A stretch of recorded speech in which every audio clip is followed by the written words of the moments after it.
I want to acknowledge my co-authors, Dr. Schweigerling, Snyder, and McCrae, who basically did all the work on this project, and I appreciate the opportunity to present their data here today.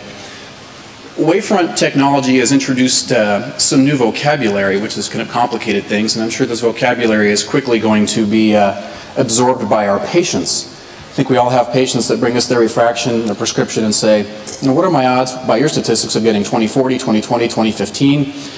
And I'm really excited about when the patients can ask, well, what are your statistics for reducing the root mean square of my higher order aberrations?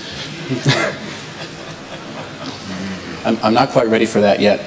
I apologize for this schematic. It may be a little bit redundant for many of you, but the Shack Hartmann, or Hartmann Shack, if you will, exists by, at least ours is an infrared beam that goes into the eye, exits out a diffraction limited point on the retina, and scatters back out of the eye. And it's focused on a tiny array of lenses, or lenslets, if you will. This particular one has 217. And the lenslet array takes that wavefront and focuses it to a point. And certainly if you have a uniform grid, you have a lower wavefront error than if you have more scattering of those points, as we've seen in the past. And here, the knowledge of distortion allows us to calculate a custom lens, or as we've seen today, also a customized ablations in PRK or LASIK that will correct for those aberrations, not only the spherocylinder or focus or defocus of astigmatism, but also the higher order aberrations.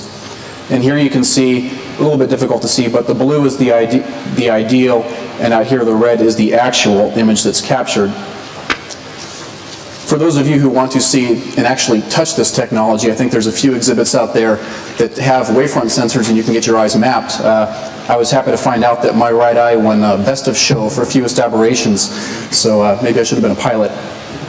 Subject 1 here that we'll look at is a 31-year-old who had just a minus 50 sphere.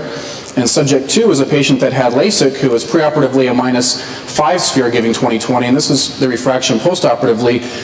She saw quite well with no complaints of glare, halos, and no decrease in contrast sensitivity.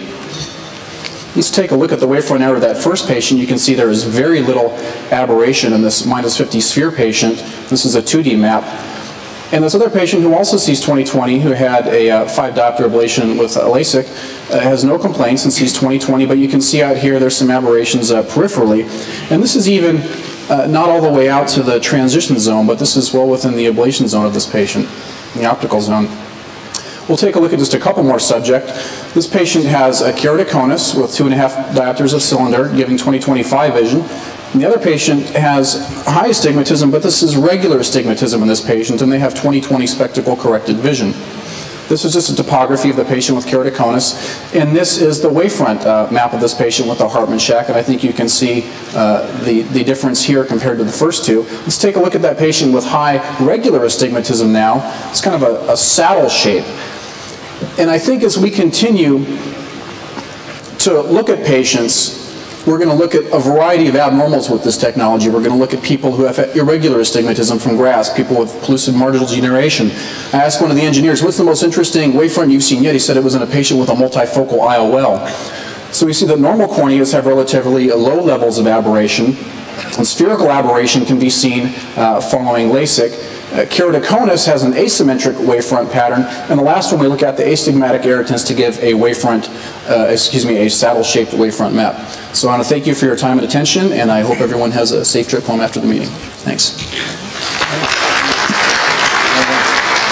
Damien, could you possibly comment on what you would say would be a significant lag or disparity in the photons coming out? For example, is it a 1 micron lag or a 2 micron lag or a 10 micron lag that you think is going to be clinically significant as far as disruption of the visual image that's made? That's an excellent question, and I certainly don't have the level of understanding to answer that. When I first was interested in this technology, I went back and read 2 papers from the Journal of the Optical Association of America in '97 that Williams, Lang, and Miller wrote, and I read them about 5 times, and if anybody can explain them to me, I'd be happy to hear your explanation, but I think Dr. Schweigerling would probably better be prepared to answer that question. Thanks.